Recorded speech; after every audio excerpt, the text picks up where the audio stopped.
Shrimati R G Patel કન્યા માધ્યમિક શાળા અને શ્રીમતી એસબી પટેલ કન્યા ઉચ્ચતર માધ્યમિક શાળા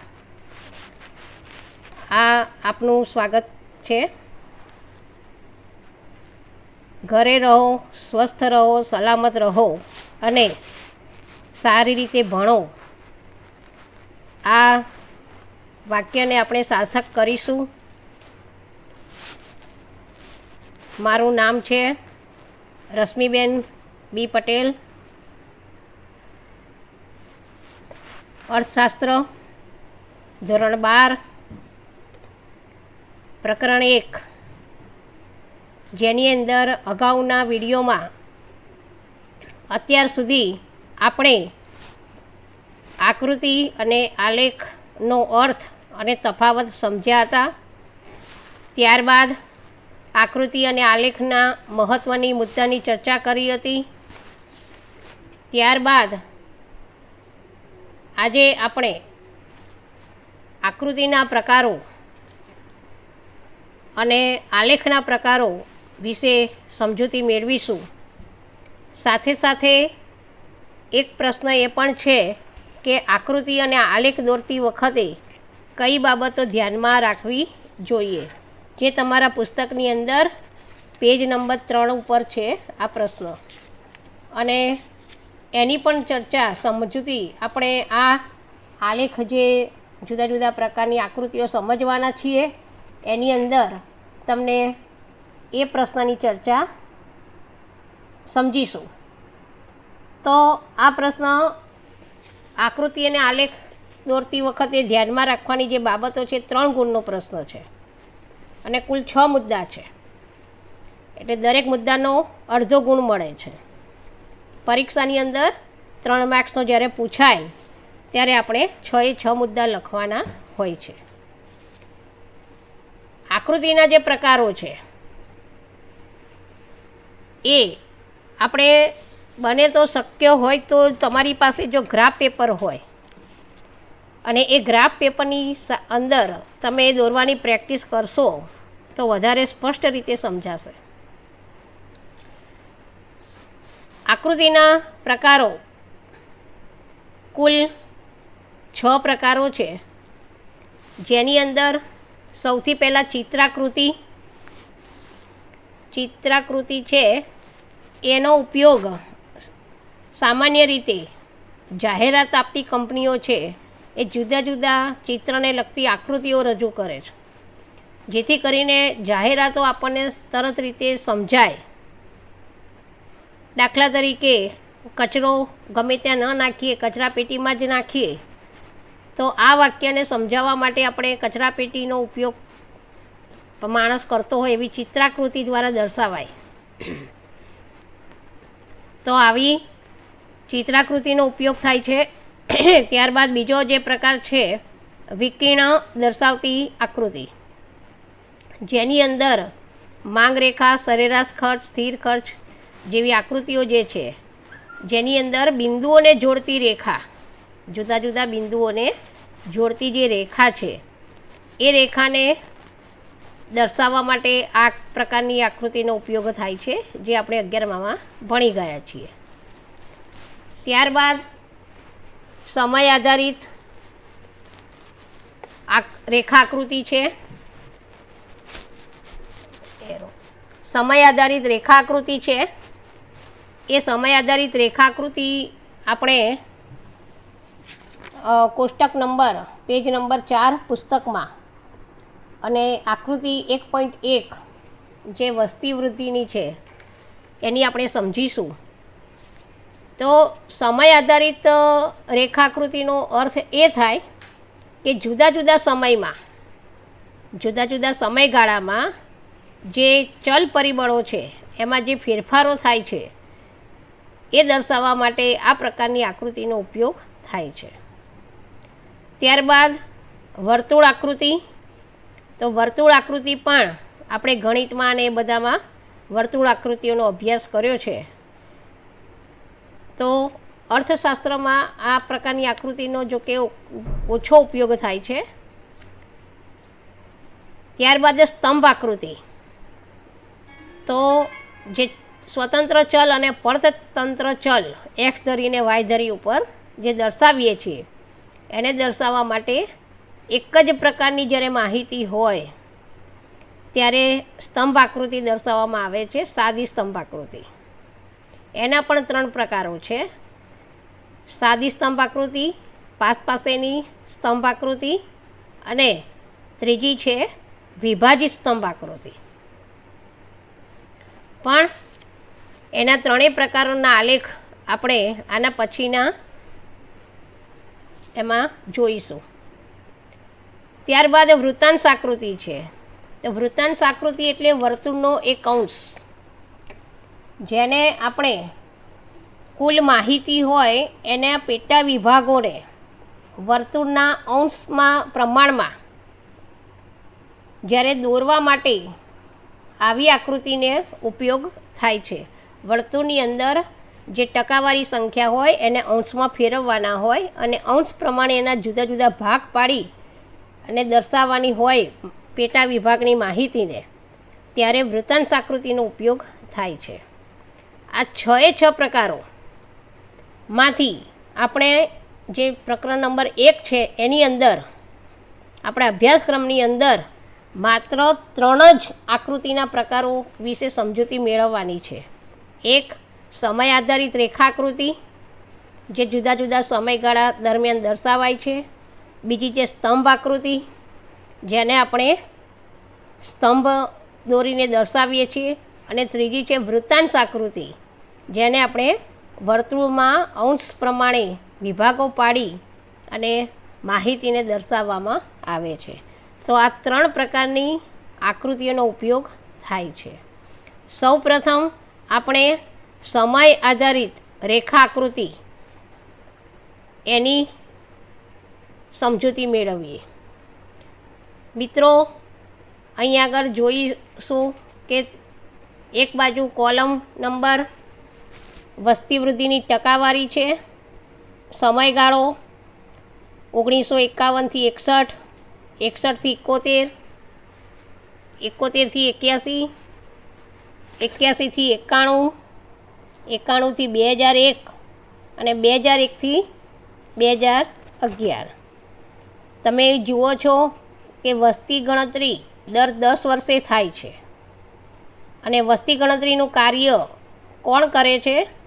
તો ભારતીય રજિસ્ટ્રાર સેન્સસ જનરલ કમિશનર દ્વારા વસ્તી ગણતરીનું કાર્ય થાય છે.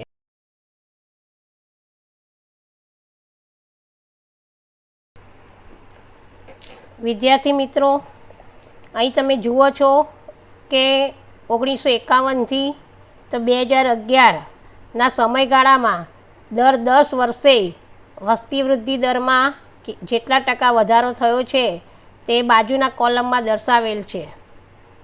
અને એ જ પ્રમાણે આપણે આલેખ દોર્યો છે. આલેખ દોરતી વખતે સૌપ્રથમ તમારી પાસે જે કાગળ હશે, ગ્રાફ પેપર હશે, એની અંદર તમે સૌપ્રથમ એક્સ આડી ધરી દોરશો, બરાબર. અને તેમાં આપણે જે એક્સ ધરી ઉપર સ્કેલ માપ છે એ સ્કેલ માપ લેવા માટે કેટલા વર્ષ છે? 1, 2, 3, 4, 5 અને 6 વર્ષ છે. એટલે 6 વર્ષ અહીંયા દર્શાવવા માટે દરેક વર્ષની વચ્ચે 2 સેન્ટીમીટરની જગ્યા સ્પેસ છોડવી પડશે. 2 સેન્ટીમીટર સ્પેસ છોડશો એટલે આલેખ પ્રમાણસરનો બનશે. જો વધારે વર્ષ દર્શાવવાના હોય તો આપણે 1 સેન્ટીમીટરનું માપ લઈએ અને ઓછા વર્ષ છે માટે 2 સેન્ટીમીટર ચોરસનું માપ લેવાનું છે. એવી જ રીતે વાય ધરી ઉપર વસ્તી વૃદ્ધિનો દર ટકામાં આપેલો છે. અહીં આગળ આ પરતંત્ર ચલ કહેવાય. વાય ધરી ઉપર છે પરતંત્ર ચલ છે અને એક્સ ધરી ઉપર છે સ્વતંત્ર ચલ છે. શા માટે પરતંત્ર ચલ કહેવાય? તો આનો આધાર આ સમયગાળા ઉપર આપેલો છે. માનો કે 21.64, 24.80 એ શું છે? શેના આધારે છે? ક્યારે છે? તો એ જો વર્ષ આપેલા ના હોય તો એનો કોઈ અર્થ નથી. અને એટલા માટે પરતંત્ર ચલ છે. જ્યાં સુધી વર્ષના સંદર્ભમાં એને સમજીએ નહીં ત્યાં સુધી એનો અભ્યાસ નકામો છે. અને એટલા માટે પરતંત્ર ચલ અને એનો આધાર સ્વતંત્ર ચલ ઉપર હોય છે.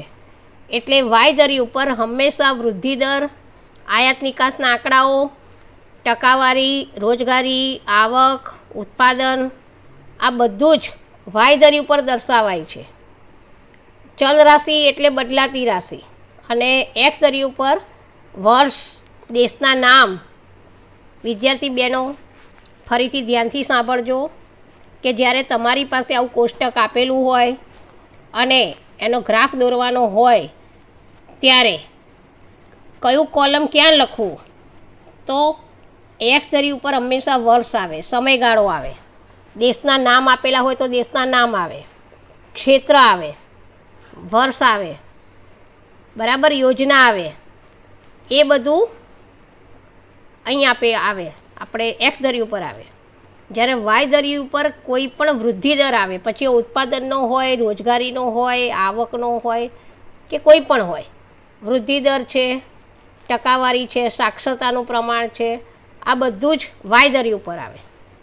એટલે પહેલાં તો આલેખ દોરતી વખતે આપણે એક્સ ધરી અને વાય ધરી દોરીશું, ત્યારબાદ નક્કી કરીશું કે ક્યાં શું દર્શાવવું. તો સમયગાળો છે માટે એક્સ ધરી ઉપર દર્શાવવાનો અને વૃદ્ધિ દર છે વાય ધરી ઉપર દર્શાવવાનો. હવે બીજો મુદ્દો આવે છે સ્કેલ માપ. તો સ્કેલ માપ કેવી રીતે લેવું?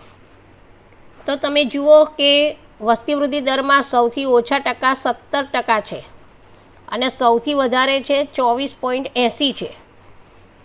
તો આપણે અહીંયા આગળ 25-30% સુધીનું માપ લેવું પડે.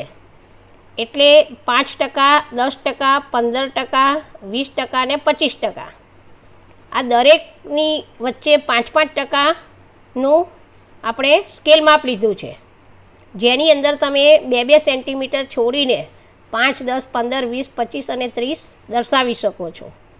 એટલું ધ્યાન રાખવાનું કે ઉદ્ગમ બિંદુ અહીંયા શરૂ થાય ત્યારથી જેટલો સ્પેસ, જેટલી જગ્યા તમે અહીંયા વર્ષ દર્શાવવા માટે છોડી છે એટલી જ જગ્યા વાય ધરી ઉપર જ્યારે 5% બતાવ્યું છે તો એ બંને સરખું અંતર હોવું જોઈએ. બરાબર, અહીંયા ઉદ્ગમ બિંદુઓથી કોઈ દિવસ લખવાની શરૂઆત થાય નહીં, આટલું અંતર છોડવું પડે. અહીંયા આગળ 21.64 આ ઉપર આંકડા જે લખેલા છે એ લખવા જરૂરી છે, કારણ કે આ રેખા સમય આધારિત રેખા છે અને એ રેખા ઉપરના બિંદુઓ શું દર્શાવે છે કે 1951-61માં 21.64% વસ્તી વૃદ્ધિ દર હતો. ત્યારબાદ વધીને આટલો થયો, 24.80 થયો 61-71માં, ત્યારબાદ 71-81માં 24.66 થયો, પછી 1981-91માં 23.87 થયો, 91-2001માં 21.54 થયો અને 2001-11માં 17.64 થયો. આ સ્પષ્ટતા થાય છે. જુઓ, આ રીતે આંકડાઓ દર્શાવવાથી આલેખમાં સ્પષ્ટતા વધે છે. કોષ્ટક કરતાં આલેખની અંદર વધુ સ્પષ્ટ થાય છે અને કયા વર્ષમાં કેટલો વધ્યો અને કેટલો ઘટ્યો, કયા વર્ષ પછી ઝડપી વધ્યો છે, કયા વર્ષ પછી ઝડપી ઘટ્યો છે, તો એ દર્શાવવા માટે આવી સમય આધારિત રેખા આકૃતિનો ઉપયોગ થાય છે, જેને આપણે બિંદુઓને જોડીને જ્યારે આવી રેખા આકૃતિ બને છે સમયગાળાના સંદર્ભમાં, ત્યારે આવી સમય આધારિત રેખા આકૃતિ કહેવાય. આ 21.64 અને 24.80 એ બંને ટકાવારી જે સંખ્યા છે એ બે વચ્ચેનું જે અંતર અથવા તો જે માપ છે એને ટકાવારી બિંદુ કહેવાય.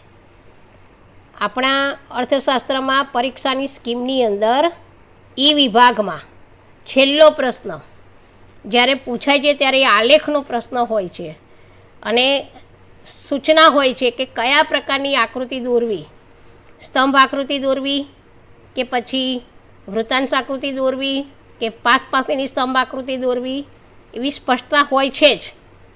એટલે 2.5 માર્ક આલેખના અને 2.5 માર્ક વિશ્લેષણના હોય છે. આમ તો આલેખ શબ્દ વપરાય જ નહીં, આકૃતિ જ છે. તો આ એના 2.5 માર્ક અને એના વિશ્લેષણના 2.5 માર્ક હોય છે. એટલે વિશ્લેષણ, કોઈ પણ તમે આકૃતિ દોરો આ રીતે ત્યારે એનું વિશ્લેષણ કરવું ખૂબ જરૂરી છે અને એના 2.5 માર્ક હોય છે. જો તમે વિશ્લેષણ ના લખો પરીક્ષામાં તો 2.5 માર્ક ગુમાવો છો. એટલે આપણે વિશ્લેષણ લખવું પડે. તો વિશ્લેષણ પણ તમને હું સમજાવી દઉં કે કેવી રીતે લખાય.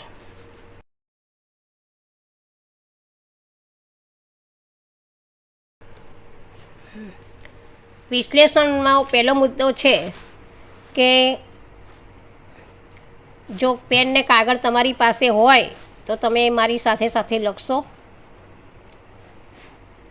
OX આડીધરી ઉપર વસ્તી વૃદ્ધિની ગણતરીનો સમયગાળો દર્શાવેલ છે.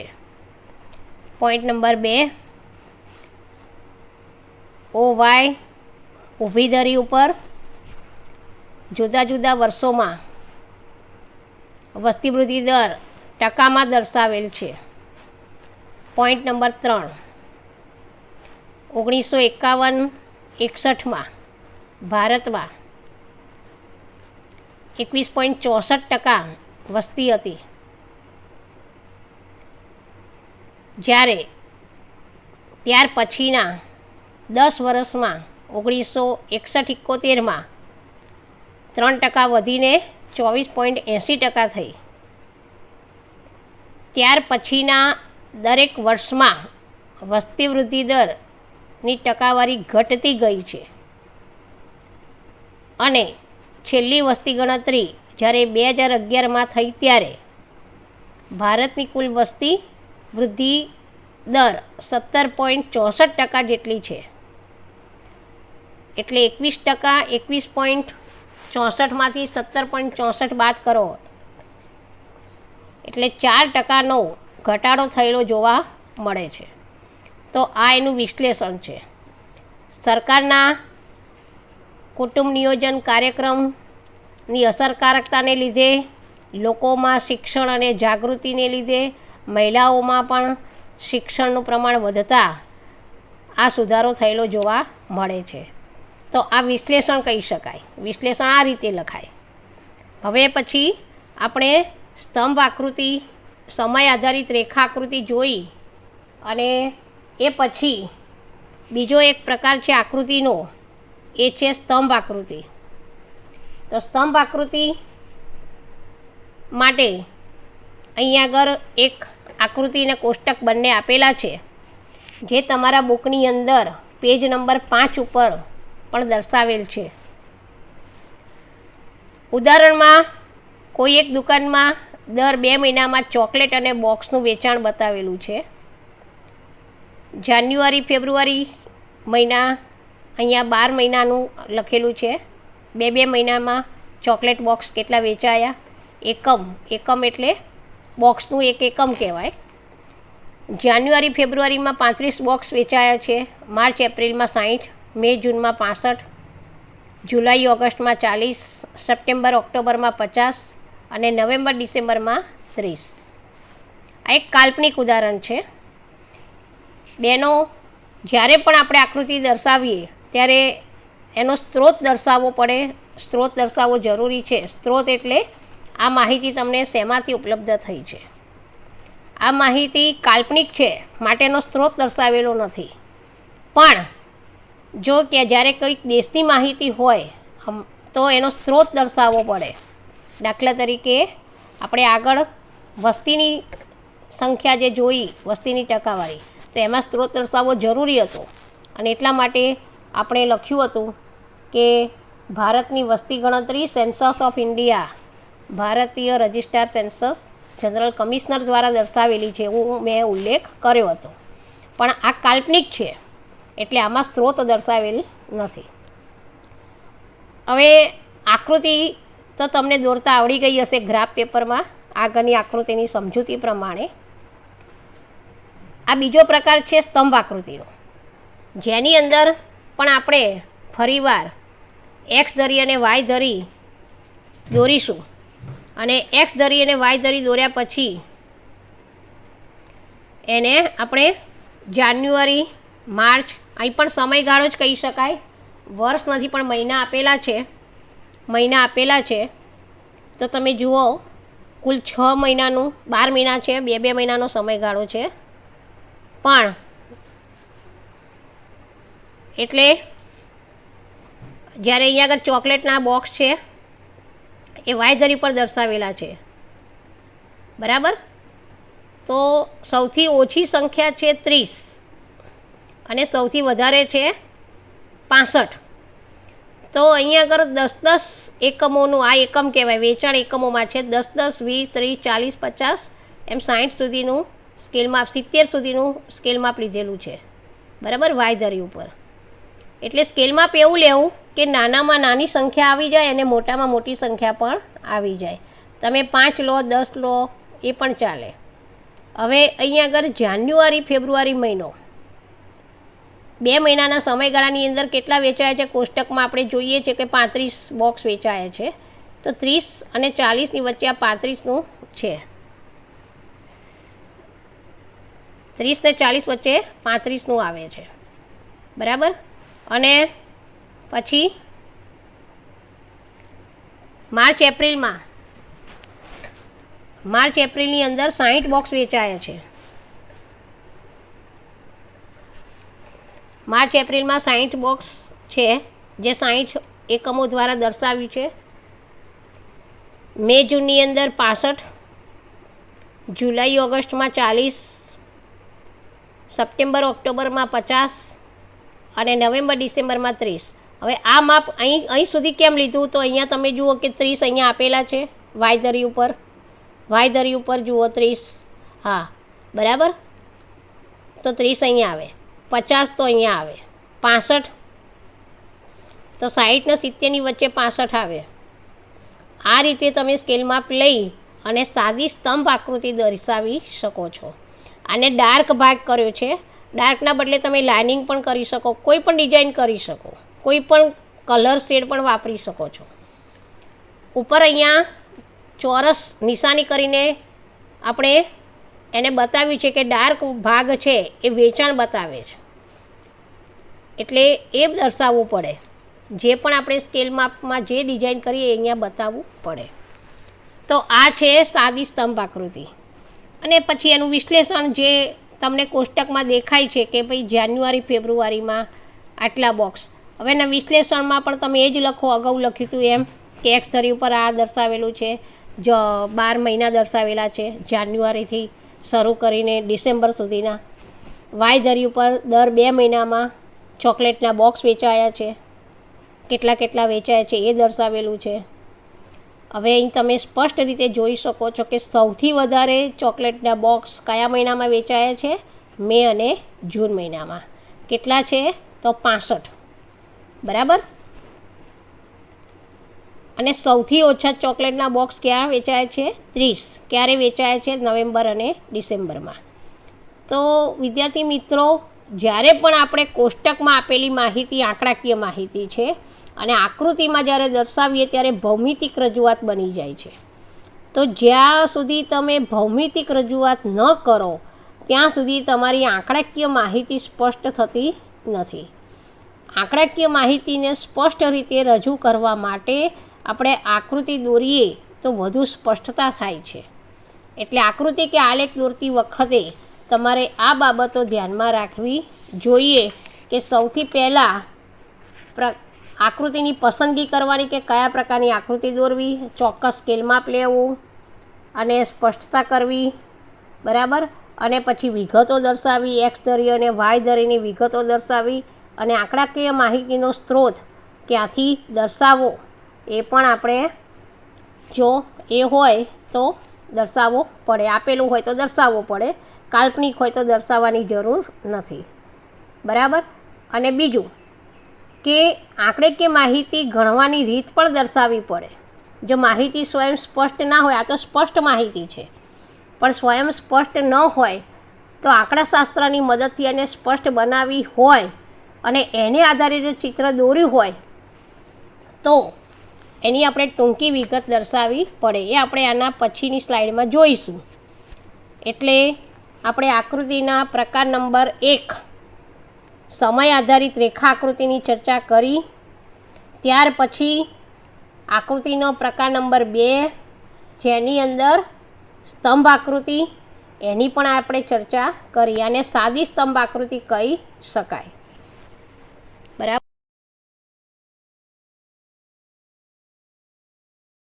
વિદ્યાર્થીની બહેનો, હવે આપણે અહીંયા આગળ જોઈશું કે આગળ જે આકૃતિ જોઈ હતી તે સાદી સ્તંભ આકૃતિ છે અને એનો બીજો પ્રકાર છે પાસ પાસેની સ્તંભ આકૃતિ.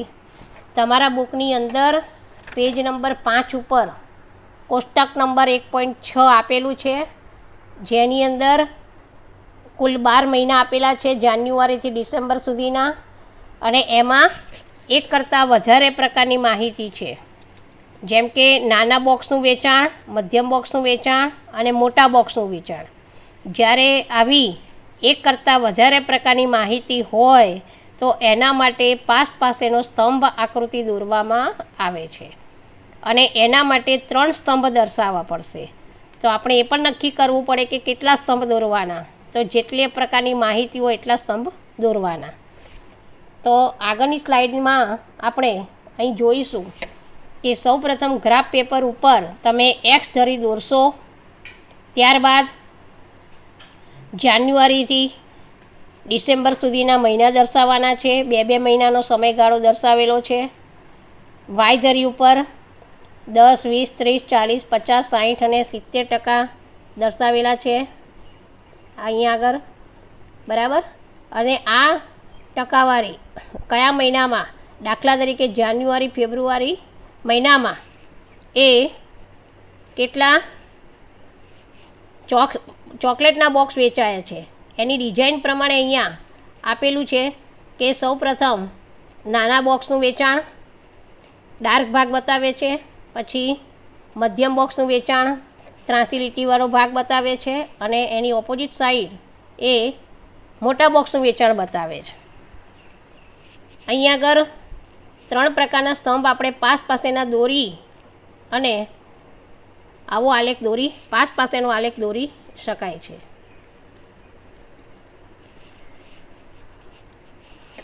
તો હવે આકૃતિ દોરતા તો તમને આવડી જ ગયું હશે. આવી એક કરતાં વધારે પ્રકારની માહિતી હોય, જો 2 પ્રકારની માહિતી હોય તો 2 સ્તંભ દોરવાના, વધુમાં વધુ 3 સ્તંભ હોય છે. એટલે હવે સ્કેલ માપમાં અહીં તમે જુઓ છો કે જ્યારે 25 હોય તો 20 થી 25ની વચ્ચે, 20 થી 30ની વચ્ચે જ્યારે 25 આપેલા હોય ત્યારે એ પ્રમાણેનું સ્કેલ માપ લઈ શકાય છે, બરાબર. હવે આપણે ત્રીજો પ્રકાર જે જોઈશું એ પેજ નંબર તમારી બુકની અંદર 6 નંબરનો પેજ છે, અને એને આપણે વિભાજન કરવામાં આવે છે કે જ્યારે ગ્રામ્ય અને શહેરી વિસ્તાર હોય ત્યારે ગ્રામ્ય વિસ્તારમાં કેટલા બોક્સ વેચાયા અને શહેરી વિસ્તારમાં કેટલા બોક્સ વેચાયા, અને ભારતમાં કુલ કેટલા બોક્સ વેચાયા, એનું વિભાજન જ્યારે કરવાનું હોય ત્યારે વિભાજિત સ્તંભ આકૃતિ દોરવામાં આવે છે. હવે આની આકૃતિ કઈ રીતે દોરવી, માહિતી એની એ જ છે, ચોકલેટના બોક્સનું વેચાણ જ છે, પણ હવે તમે જુઓ કે બદલાયું. શું બદલાયું કે ભારતમાં એ બતાવેલું છે, એ કોષ્ટકમાં તમે જુઓ પહેલાં ગ્રામ્ય વિસ્તારમાં બતાવ્યા છે ચોકલેટના બોક્સનું વેચાણ, પછી શહેરી વિસ્તારમાં બતાવ્યું છે, અને પછી ભારતમાં બતાવ્યું છે. તો એની આકૃતિ વિભાજિત સ્તંભ આકૃતિ કેવી રીતે દોરવી એ અહીંયા આપેલું છે. આ દોરવા માટે પણ આપણે એક્સ ધરી અને વાય ધરી ઉપર સૌથી પહેલાં પ્રકાશ પાડીશું કે એક્સ ધરી દોરી અને અહીંયા સમયગાળો દરેક મહિના બતાવી દેવાના છે. આ બાજુ વાય ધરી ઉપર પણ આપણે 20થી તે 140 કેમ, કારણ કે આગળ આંકડે માહિતી તમે જુઓ કે વધુમાં વધુ કેટલી છે, 120 115 સુધીની છે, વધુમાં વધુ 120 સુધીની છે વધુમાં વધુ ભારતની, બરાબર. અને એટલા માટે 140 સુધી દર્શાવેલું. અહીં આગળ સૌપ્રથમ જાન્યુઆરી ફેબ્રુઆરીમાં પહેલાં એક કોલમ છે, તમે જુઓ કે 30% અને 40% દર્શાવેલું છે. 30% ક્યાં છે તો ગ્રામ્ય વિસ્તારમાં. ઉપર પણ તમે જુઓ કે ડાર્ક ભાગ છે એ ગ્રામીણ વિસ્તાર બતાવે છે, અને જે વેચાણ છે શહેરી વિસ્તાર બતાવે છે, લાઇનિંગવાળો ભાગ છે. આપણે 2 વિસ્તાર બતાવવાના છે, બરાબર. ભારતનું તો કુલ થઈ જાય એટલે ભારતની ખબર પડી જાય. એટલે ગ્રામ્યની 30 બોક્સ વેચાયા છે, એટલે જ્યાં 20 ને 40ની વચ્ચે 30 આવે ત્યાં આગળ આપણે નિશાની કરવાની છે. એટલે 30 હોય ત્યાં ડાર્ક ભાગ બતાવવા, અને એના પછી 40 કઈ રીતે માપ લેવાનું? તો આ તમે જુઓ કે આ 10 અને આ ઉપરના 20, 20 ને 10 20 અને આ 30, એટલે 10 આ અને આ અહીંયા 10, 40 ને 80ની વચ્ચે બીજા 10 અહીંયા આવ્યા, એટલે 20 ને 10 20 અને પાછા નીચે 10 એમ કરીને 40 થયા. તો એવું નથી કે 40 આવે ત્યાં 40 બતાવવાના છે બોક્સ, પણ એના પછીનું 40 ગણવાના, બરાબર. દરેકની વચ્ચે 10 10 20 20નું છે. આ 2 સ્કેલ માપ 2 ચોરસ સેન્ટીમીટર છે એટલે 20 આવે. ત્યાર પછી માર્ચ એપ્રિલમાં પણ એ જ રીતે 35 ને 80, મે જૂનમાં પણ એ જ રીતે કે 40 અને 70. પછી આ તમે જુઓ કે અહીંયા 40 છે એટલે મે જૂનમાં ગ્રામીણ બોક્સના 40 બોક્સ વેચાય બતાવી દીધું. એ પછી 70 લેવા માટે 20 અને 20, 40 અને ઉપર 10, ઉપર 30 એમ કરીને 70 સુધીનું માપ લીધું છે. એ પછીના 70 ગણવાના. આમ દરેક સ્તંભ દોરી અને આપણે વિભાજન કરી શકીએ છીએ, અને વિભાજિત સ્તંભ આલેખ કહેવાય. એક જ સ્તંભની અંદર વિભાજન કરી અને જ્યારે માહિતીને સમજાવવામાં આવે છે ત્યારે વિભાજિત સ્તંભ આકૃતિ દોરવાની હોય છે. અહીંયા એ ધ્યાન રાખવું પડે કે દરેક સ્તંભની વચ્ચે જે જગ્યા છે એ સમાન અંતર હોવું જોઈએ. એક સ્તંભ દૂર હોય ને એક નજીક હોય એ રીતે સ્તંભ દોરાય નહીં. અને બીજું કે સ્તંભની તમે પહોળાઈ જુઓ, પહોળાઈ દરેક સ્તંભની પહોળાઈ જુઓ તમે એક સરખી છે. તો આવો આકૃતિ દોરવાની હોય એ પણ ધ્યાનમાં રાખવું પડે છે. એટલે દરેક સ્તંભની તમે આકૃતિ, જાડાઈ, એની પહોળાઈ, એની ઊંચાઈ તો એના માપ પ્રમાણે જ આવે, એનું સ્કેલ માપ હોય એ પ્રમાણે એની ઊંચાઈ હોય. તો આ બધી આપણે ક્રમમાં દોરવાની હોય. પાછી બીજી બાબત એ પણ ધ્યાનમાં રાખવી પડે કે આપણે ક્રમમાં દોરવી પડે. પહેલાં જાન્યુઆરી મહિનાનો સ્તંભ હોય તો એ જ માહિતી દર્શાવાય, જે મહિનામાં જે માહિતી હોય એ જ દર્શાવવી પડે, બરાબર. એટલે આ રીતે ક્રમમાં દર્શાવવી જોઈએ. ને એ રીતે આપણે વિભાજિત સ્તંભ આકૃતિ સમજ્યા. તો અહીં આગળ તમે આકૃતિના જે પ્રકારો છે એમાં 2 પ્રકારો સમજી લેજો. 2 પ્રકારોની માહિતી આપણે મેળવી, એક સમય આધારિત રેખા આકૃતિ અને બીજી સ્તંભ આકૃતિ. પણ સ્તંભ આકૃતિના 3 પ્રકાર છે: સાદી સ્તંભ આકૃતિ, પાસેની સ્તંભ આકૃતિ અને વિભાજિત સ્તંભ આકૃતિ. વિદ્યાર્થી મિત્રો, 1 માર્કના પ્રશ્નમાં પણ આવો પ્રશ્ન પૂછાતો હોય છે. 2 માર્કના પ્રશ્નમાં આકૃતિના પ્રકારો કેટલા ને કયા કયા આ પ્રશ્ન આવે છે ત્યારે તમારે 6 પ્રકારો લખવા પડે છે. જ્યારે 1 માર્કની અંદર એવો પ્રશ્ન આવે કે સ્તંભ આકૃતિના પ્રકારો કેટલા, ત્યારે 3 આવે: સાદી સ્તંભ આકૃતિ, પાસેની અને વિભાજિત. આ રીતે તમે સમજ્યા હોય તો તમે જવાબ આપી શકો છો, અને નહીંતર કન્ફ્યુઝ પણ થઈ શકાય. હવે આકૃતિનો આપણે છેલ્લો 6થા નંબરનો અને છેલ્લો પ્રકાર એ કયો જોવાનો છે? તો વૃત્તાંશ આકૃતિ જોવાની છે. વૃત્તાંશ આકૃતિ એટલે શું? પહેલાં એની વ્યાખ્યા આપણે સમજીએ. તમારા બુકની અંદર પાન નંબર 8 ઉપર આપેલી છે, જેમાં વર્તુળનું ક્ષેત્રફળ કેટલું હોય છે? 360 અંશનું. તમારી પાસે જે વર્તુળ હોય છે એનું ક્ષેત્રફળ, તમે વર્તુળ દોરતા હશો, ગણિતમાં એનો ઉપયોગ કરેલો છે. એનું કુલ મૂલ્ય છે 360 દ્વારા દર્શાવવામાં આવે છે. માહિતીના પ્રમાણને આધારે વૃત્તાંશ પાડી અને પેટા મૂલ્યો દર્શાવવામાં આવે છે. એટલે અહીં આગળ આપણે 1 વર્તુળ દોરવું કે 2 વર્તુળ દોરવા, એ જે માહિતી માટે વિભાજિત સ્તંભ આકૃતિ દોરવામાં હમણાં દોરી એવી જ માહિતી માટે વૃત્તાંશ આકૃતિ પણ દોરી શકાય. હમણાં આપણે ગ્રામ્ય અને શહેરી વિસ્તારમાં જે વિભાજિત સ્તંભ આકૃતિ દોરી એને આપણે આમાં પણ દોરી શકાય, વૃત્તાંશ આકૃતિમાં પણ દોરી શકાય. એક જ વર્તુળ દોરી અને એના ગ્રામ્ય અને શહેરી વિસ્તાર બતાવી અને એના ભાગ પાડી શકાય છે. એટલે વૃત્તાંશ આકૃતિ વિશે હવે આપણે સમજૂતી મેળવીએ અને એની વ્યાખ્યા પણ પૂછાય છે. 1 માર્કની અંદર વૃત્તાંશની વ્યાખ્યા પણ પૂછાય છે, એનું સૂત્ર પણ પૂછાય છે. સૂત્ર પણ અહીંયા આપેલું જ છે. જુઓ કે વૃત્તાંશ કેવી રીતે શોધવો. જે ટકાવારી સંખ્યા આપેલી હોય એનું પેટા મૂલ્ય, કુલ મૂલ્ય અને 360.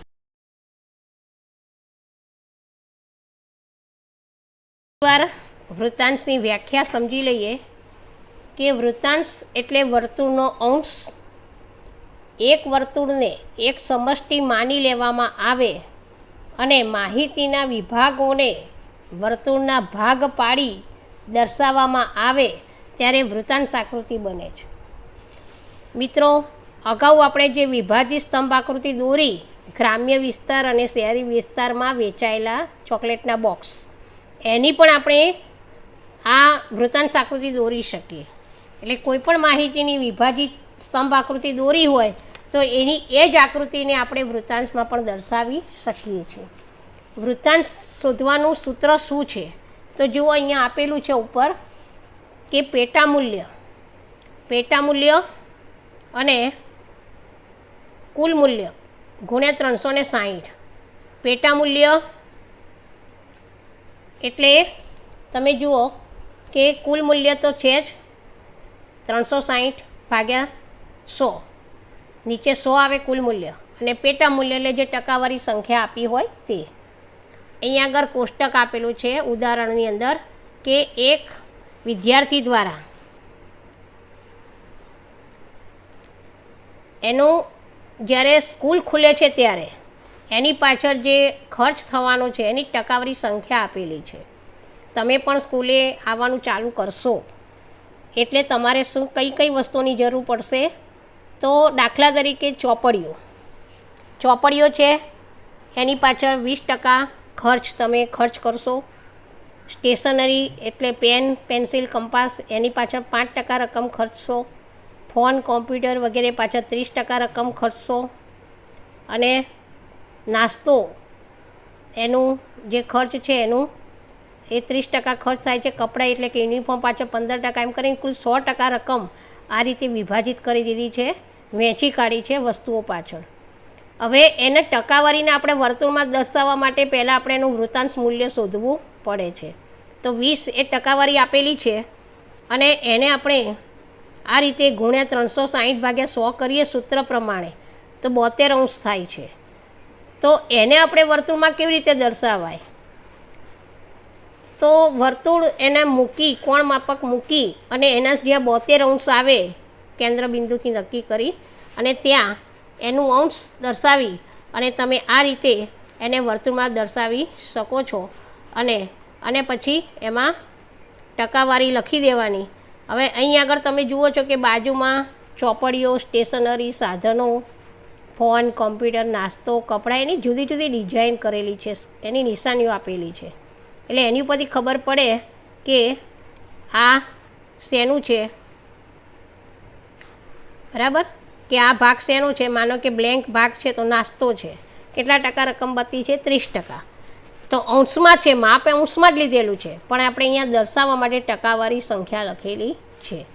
આ રીતે એક જ પ્રકારની માહિતી છે, માત્ર ખર્ચ, તમારી પાછળ થનાર ખર્ચ. તો એક વર્તુળ આવે વૃત્તાંશ આકૃતિમાં, પણ એક કરતાં વધુ પ્રકારની જો માહિતી હોય તો 2 પ્રકારના વર્તુળ દોરવા પડે. એટલે વૃત્તાંશ આકૃતિ દોરતી વખતે કઈ બાબત આપણે ધ્યાનમાં રાખીશું? તો સૌથી પહેલાં વર્તુળના 360 વૃત્તાંશ હોય છે. માહિતીના દરેક મૂલ્યના આધારે એનું વૃત્તાંશ શોધવામાં આવે છે. દરેક પેટા વિભાગના વૃત્તાંશનો સરવાળો 360 અંશ થવો જોઈએ. જ્યારે કોઈ 2 સમયગાળા કે પ્રદેશો વચ્ચેની સરખામણી કરવાની હોય ત્યારે 2 વૃત્તાંશ આકૃતિ બાજુમાં દોરવામાં આવે છે અને કુલ મૂલ્યના આધારે જે તે વર્તુળ દોરવામાં આવે છે. જો માહિતી નાની હોય એટલે કે નાના આંકવાળી હોય તો નાનું વર્તુળ અને મોટા આંકવાળી હોય તો મોટું વર્તુળ દોરવામાં આવે છે. આમ આપણા અર્થશાસ્ત્રના અભ્યાસક્રમની અંદર બોર્ડની જ્યારે પરીક્ષા હોય છે ત્યારે અત્યાર સુધી મોટા ભાગે આકૃતિ પૂછાય છે, વૃત્તાંશ આકૃતિ નહીં પણ સાદી સ્તંભાર આકૃતિ, સમય આધારિત રેખા આકૃતિ કે પાસેની સ્તંભ આકૃતિ પૂછાય છે. ક્યારેક વિભાજિત પણ પૂછાય, પણ બને ત્યાં સુધી હજી સુધી વૃત્તાંશ આકૃતિ પૂછાઈ નથી. પણ આપણે અભ્યાસક્રમમાં છે એટલે આપણે એનો અભ્યાસ કરવો જરૂરી છે. તો આ છે આકૃતિના પ્રકારો. વિદ્યાર્થી મિત્રો, આપણે શરૂઆતમાં જોયું હતું કે આકૃતિના અને આલેખના પ્રકારોની આપણે માહિતી મેળવવાની છે. તો આલેખના પ્રકારો આપણે અહીંયા જોઈશું કે અર્થશાસ્ત્રમાં આલેખો પણ અવારનવાર વપરાતા હોય છે. આંકડાશાસ્ત્ર મુજબ આલેખના પ્રકારો કુલ 3 છે. એક, સામયિક શ્રેણીના વલણો દર્શાવતા આલેખો. બીજું છે સતત આવૃત્તિ વિતરણ ધરાવતી માહિતી માટેના આલેખો, જેમાં સ્તંભ આલેખ, આવૃત્તિ બહુકોણ, આવૃત્તિ વક્ર, સંચય આવૃત્તિ બહુકોણ. અને ત્રીજું છે લઘુ ગુણક એટલે કે લોગ આધારિત આલેખ. વિદ્યાર્થીની મિત્રો, આ આલેખના પ્રકારો આપણે માત્ર એના નામ જ યાદ રાખવાના છે. લઘુ ગુણક એટલે લોગ ટેબલ, જે ટૂંકી રીત, ગણતરીની ટૂંકી રીત બતાવે છે. હવે આ બધા આલેખ એ આંકડાશાસ્ત્રમાં ભણવામાં આવે છે. આપણે અહીંયા આગળ અર્થશાસ્ત્રમાં આના અભ્યાસની કોઈ ચર્ચા નથી, માટે માત્ર એના નામ જ યાદ રાખીશું અને વિગતવાર ચર્ચા અહીંયા કરતા નથી. પરીક્ષામાં પણ આના કોઈ પ્રકારો પૂછાતા નથી. માત્ર એના 2 માર્કનો પ્રશ્ન કે ભાઈ આલેખના પ્રકારો કેટલા છે, કયા કયા, તેના નામ તમને આવડવા જોઈએ. બાકી એના કોઈ વિસ્તારથી કોઈ પ્રકારોની ચર્ચા હોતી નથી. તો અહીં આગળ આપણે આકૃતિ અને આલેખના પ્રકારોની ખૂબ સરસ માહિતી મેળવી. તમને મારા ખ્યાલ મુજબ હવે સ્પષ્ટ થઈ ગયું હશે અને આકૃતિ પણ ગ્રાફ પેપરમાં તમે દોરતા શીખી જશો.